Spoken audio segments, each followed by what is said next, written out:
Welcome to Pretty Lies and Alibis. Let's seek the truth and travel the long road to justice together.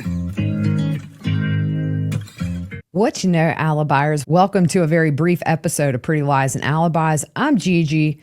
Good to have you here. It's Tuesday, November 26th. I just got my hands on a couple of new search warrants that have been filed in the Kouri Richins case. Both of these were filed November 6th, so just a few weeks ago. The first is asking for any and all documents, writings, or journals located in the Richins family home property, including in outbuildings, garages, and detached home offices.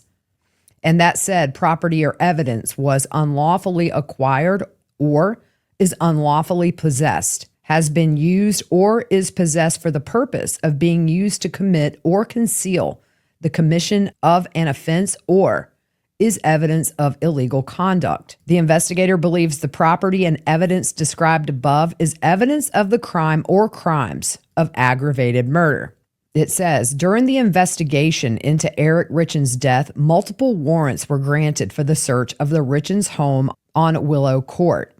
Several items of evidence were seized during those searches, including documents and writings of the defendant. Review of these documents, along with statements made by the defendant in recorded jail calls and messages, as well as statements by members of Eric's family, led investigators to believe that there are additional journals or written recordings made by the defendant inside the Richins home.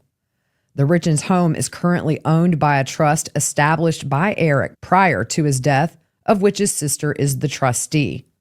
The trustee has granted consent for a search of the home by investigators. Due to the nature of the case, they pray a search warrant be issued. So that's juicy. The next search warrant is for a man named Hayden Jeff's phone. Now, Hayden was employed by Kouri as a handyman. Sadly, Hayden passed away in a motorcycle accident, but let's read this new little bit of information. During the investigation into Eric Richins' death, a witness, William Hayden Jeffs, was identified as someone the defendant employed prior to Eric's death. Jeffs worked for the defendant as a handyman on multiple houses the defendant owned.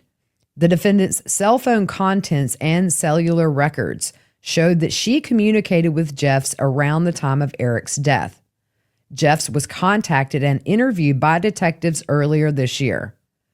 During the interview, Jeffs divulged the defendant asked him if he could procure both fentanyl and propofol for her weeks before Eric's death.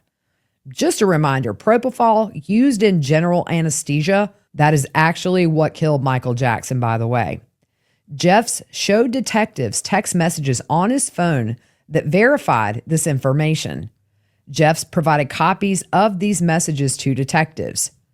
Jeffs recently died in a traffic accident. Prior to his death, his cell phone was seized by Heber City Police in a separate investigation. The cell phone is currently in evidence storage at Heber City Police. They pray a warrant will be issued to seize the cell phone as evidence in this homicide investigation. Heber City officials have agreed to release the phone upon service of a warrant. Those are the two little nuggets in these newly released documents. But it goes to show you this is still very much an active investigation into Eric's murder, and it's not looking good for Kouri. If they find this stuff in the house, especially that is incriminating, it's just a deeper hole she's dug for herself. So I know this was quick, but I didn't want to wait until I do a full episode to put this out there. I know a lot of you guys that follow me follow this case very closely and wanted to put that out there. All right, guys. Hope you have a good rest of your evening. We'll see you soon.